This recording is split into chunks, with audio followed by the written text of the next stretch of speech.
Saudara-saudari terkasih, pada tanggal 13 April tahun 2025 bertepatan dengan Hari Raya Minggu Palma, Dikasteri untuk Klerus mengeluarkan sebuah dekrit yang mengatur tentang pelaksanaan intensi misa. Maka pada video kali ini saya akan membacakan dekrit tersebut. Menurut kebiasaan gereja yang teruji, imam yang merayakan misa atau berkonselebrasi boleh menerima stips yang dipersembahkan agar mengaplikasikan misa untuk intensi tertentu. Ekaristi, meskipun merupakan kepenuhan kehidupan sakramental, bukanlah hadiah bagi mereka yang sempurna, melainkan obat murah hati dan santapan bagi mereka yang lemah. Keyakinan ini juga memiliki konsekuensi pastoral yang harus kita pertimbangkan dengan kehati-hatian dan keberanian. Seringkali kita bertindak seperti pengawas rahmat, bukan sebagai fasilitator. Namun gereja bukanlah kantor bea cukai, melainkan rumah Bapa, tempat di mana setiap orang memiliki ruang dengan segala perjuangan hidupnya. Sadar akan rahmat ini, umat beriman melalui persembahan ingin bersatu lebih erat dengan kurban Ekaristi, dengan menambahkan pengorbanan pribadi mereka, dan bekerja sama dalam kebutuhan gereja, khususnya dengan berkontribusi pada pemeliharaan para pelayan suci. Dengan cara ini, umat beriman bersatu lebih erat dengan Kristus yang mempersembahkan dirinya sendiri, dan dalam arti tertentu, mereka semakin diperdalam dalam persekutuan dengannya. Praktek ini tidak hanya disetujui oleh gereja, tetapi juga didorongnya. Rasul Paulus menulis bahwa mereka yang melayani altar juga berhak untuk hidup dari altar. Aturan-aturan yang dihimpun pada abad-abad pertama memberikan informasi mengenai persembahan yang diberikan secara sukarela dalam perayaan Ekaristi. Dari persembahan tersebut, sebagian diperuntukkan bagi orang miskin, sebagian bagi kebutuhan uskup, sebagian untuk ibadat, dan sebagian untuk para klerus yang merayakan atau membantu, sesuai dengan kriteria pembagian yang telah ditentukan sebelumnya.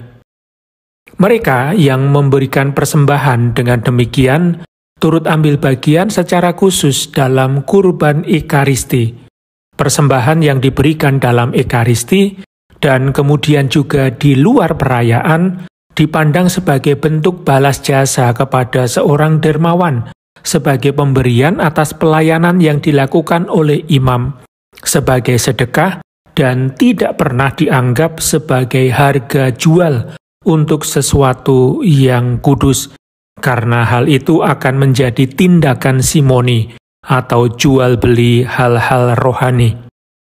Pada masa itu, misa sudah dirayakan atas permintaan umat beriman untuk suatu intensi tertentu, meskipun tidak selalu disertai dengan persembahan atau stips.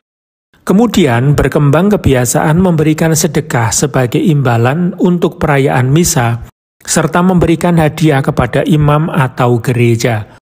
Praktek inilah yang menjadi cikal bakal dari persembahan atau intensi untuk perayaan misa. Sejak akhir abad ke-10, untuk memohon perayaan Ekaristi bagi suatu intensi tertentu, umat mulai memberikan persembahan atau stips untuk peringatan-peringatan yang dirayakan dalam misa. Pada masa yang sama muncul juga dasar-dasar aturan misa, yakni kewajiban untuk merayakan misa bagi intensi yang telah ditentukan. Maka lahirlah kebiasaan memberikan persembahan saat misa. Suatu kebiasaan yang tidak hanya disetujui oleh gereja, tetapi juga dianjurkan dan didorong. Kebiasaan berabad-abad lamanya dan disiplin gereja menegaskan bahwa untuk setiap persembahan yang diberikan, imam harus secara khusus menerapkan satu misa yang ia rayakan. Ajaran Katolik yang juga tercermin dalam Sensus Fidelium atau rasa iman mengajarkan manfaat spiritual dan kegunaan dalam tata rahmat bagi pribadi atau maksud yang dimohon dalam misa yang dipersembahkan oleh imam. Serta dalam sudut pandang yang sama, nilai dari pengulangan intensi untuk orang atau maksud yang sama. Mengenai aplikasi misa sesuai dengan intensi yang telah diterima, telah beberapa kali ditegaskan bahwa tidak diperbolehkan mengaplikasikan satu misa untuk beberapa intensi yang masing-masing disertai oleh persembahan atau stip tersendiri. Praktek semacam itu, begitu pula kegagalan mengaplikasikan misa untuk intensi yang telah diterima dengan persembahan atau stips dinilai bertentangan dengan keadilan, sebagaimana ditegaskan berulang kali dalam dokumen gereja. Demikian juga tidak dibenarkan mengganti penerapan yang telah dijanjikan dalam misa dengan sekadar niat doa dalam perayaan sabda, atau dengan hanya menyebutkannya secara singkat dalam beberapa bagian perayaan Ekaristi. Disiplin gereja mengenai hal ini, bahkan jika kita mengesampingkan pembahasan yang sifatnya teologi semata, jelas terinspirasi oleh dua pertimbangan utama. Keadilan terhadap para pemberi persembahan, yakni memenuhi janji yang diberikan kepada mereka, dan kewajiban untuk menghindari, bahkan sekedar kesan adanya perdagangan hal-hal suci. Namun, dalam waktu-waktu belakangan ini, muncul situasi dan permintaan yang mengusulkan perlunya penyesuaian dalam beberapa aspek disiplin ini, dengan menciptakan pengecualian terhadap hukum universal, demi menjaga hal-hal yang benar-benar esensial. Di antara situasi tersebut adalah kekurangan imam yang mampu memenuhi permintaan perayaan misa, kewajiban untuk tidak menggagalkan kehendak baik para pemberi persembahan dengan menyurutkan niat baik mereka, serta pengamatan bahwa penggunaan misa kolektif yang tersebar luas harus dianggap sebagai penyimpangan dan dapat secara perlahan mengkikis kebiasaan umat untuk memberikan persembahan bagi perayaan misa dengan intensi tunggal, sehingga memadamkan kebiasaan kuno yang bermanfaat bagi jiwa-jiwa dan seluruh gereja. Dalam konteks inilah, pada tanggal 22 Februari tahun 1991, Kongregasi untuk Klerus saat itu mengeluarkan dekrit Mos Iuciter. Dekrit tersebut sambil menegaskan kembali pokok-pokok doktrinal dan norma-norma disiplin yang telah ditetapkan dalam Codex Iuris Canonici atau Kitab Hukum Kanonik, menetapkan bahwa dalam kondisi tertentu dan hanya dalam kondisi tersebut, seorang imam boleh menerapkan satu misa untuk beberapa intensi, masing-masing dengan persembahan atau stips yang berbeda. Ketentuan-ketentuan yang dirumuskan bertujuan di satu sisi untuk menjamin keadilan, yakni menepati janji yang telah diberikan kepada para pemberi persembahan, di sisi lain untuk menjauhkan bahaya bahkan meskipun hanya kesan semata akan adanya perdagangan atas hal-hal suci. Justru kehendak untuk menghindari bahaya tersebut memungkinkan diberlakukannya perubahan-perubahan disipliner seperti ini. Secara konkret dari sudut pandang tersebut, dekrit menetapkan terutama bahwa hanya jika para pemberi persembahan atau intensi telah diberitahu dan menyatakan persetujuan mereka secara eksplisit, maka diperbolehkan mengumpulkan beberapa intensi untuk satu perayaan misa, dan bahwa perayaan tersebut tidak boleh dilakukan secara harian demi menghindari terbentuknya kebiasaan umum dan demi menjaga sifat kekhususannya. Setelah lebih dari 34 tahun sejak diberlakukannya dekrit Mos Iuciter, berdasarkan pengalaman selama ini, sebagai tanggapan terhadap berbagai pertanyaan, pengamatan, dan permintaan yang datang dari berbagai belahan dunia, dari para uskup juga para klerus, umat awam, serta orang-orang dan komunitas hidup bakti, dikasteri ini setelah mempertimbangkan secara mendalam seluruh aspek material dan setelah konsultasi secara luas dengan dikasteri lain yang berkepentingan, baik karena materinya maupun alasan lain, memutuskan bahwa sekarang perlu adanya norma-norma baru yang mengatur hal ini dengan penyesuaian-penyesuaiannya.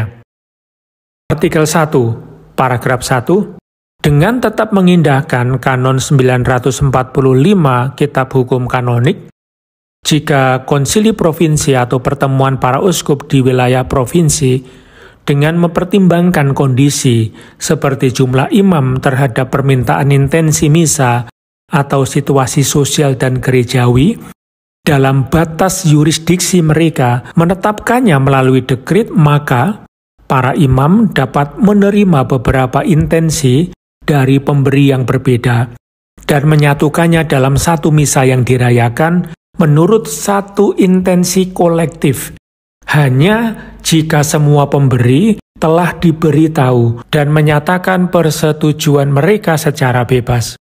Paragraf 2, kehendak para pemberi intensi tidak pernah boleh diasumsikan.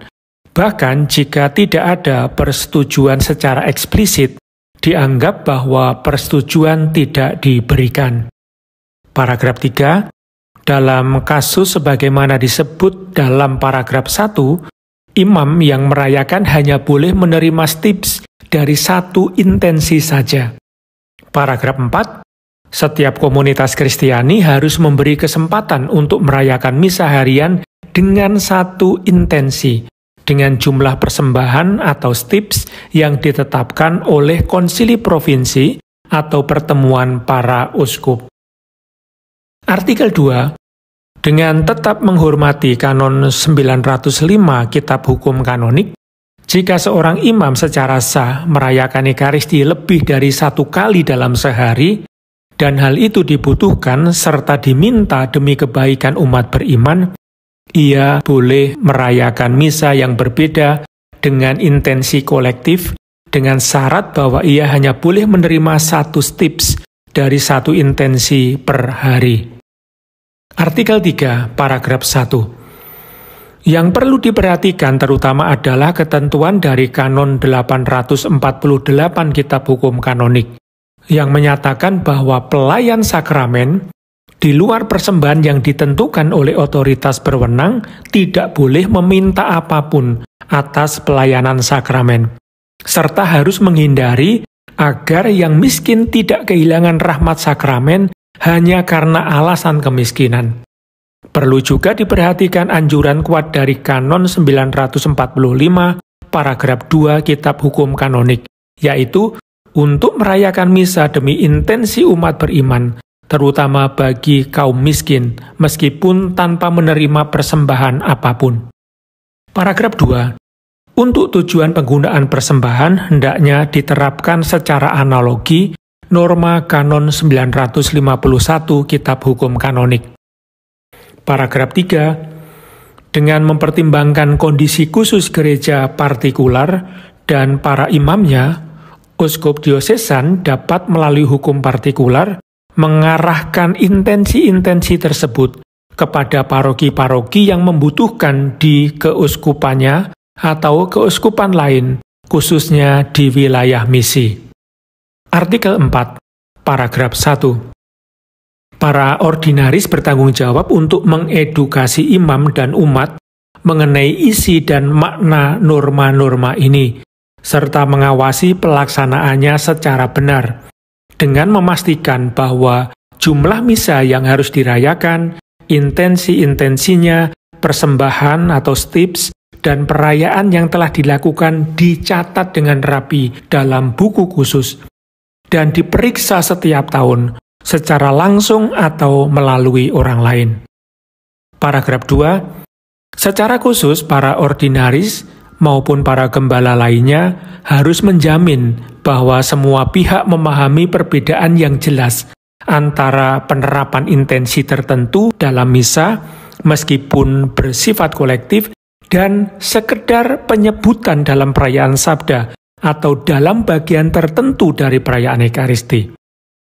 Paragraf 3, harus secara tegas diinformasikan kepada semua pihak bahwa meminta atau bahkan menerima intensi dan hanya menyebutkan dalam bagian tertentu dari perayaan Ekaristi atau dalam ibadat sabda adalah tindakan yang sangat tidak sah. Dan jika praktik semacam itu telah menyebar secara tidak sah, para ordinaris yang berwenang tidak boleh ragu untuk menggunakan tindakan disipliner atau bahkan hukuman demi menghapuskan praktek tercela tersebut. Artikel 5, mengingat nilai-nilai rohani yang menyertai praktek luhur memberikan tips agar misa dipersembahkan untuk suatu intensi tertentu, dan untuk mendorong kebiasaan baik mengirim intensi misa yang berlebih ke wilayah misi bersama tips yang menyertainya, para gembala umat hendaknya mendorong umat beriman untuk mempertahankan kebiasaan ini, dan bila telah melemah, menghidupkan kembali dan mempromosikannya termasuk melalui katekese yang tepat mengenai kehidupan setelah kematian dan Communio Sanctorum atau persekutuan para kudus. Artikel 6, jika konsili provinsi atau pertemuan para uskup tidak menetapkan apapun mengenai hal ini, maka tetap berlaku ketentuan dalam dekret Mos Iuciter tertanggal 22 Februari 1991. Dikasteri untuk klerus setelah 10 tahun sejak diberlakukannya norma-norma ini akan mengadakan studi mengenai praktek dan aturan yang berlaku untuk mengevaluasi penerapannya dan kemungkinan melakukan pembaharuan. Bapak Suci pada tanggal 13 April 2025 pada saat Minggu Palma telah menyetujui dekret ini dalam forma spesifika atau bentuk khusus dan memerintahkan promulgasinya serta menetapkan tanggal mulai berlakunya pada 20 April 2025, Hari Raya Paskah, dengan menangguhkan segala ketentuan yang bertentangan tanpa kecuali.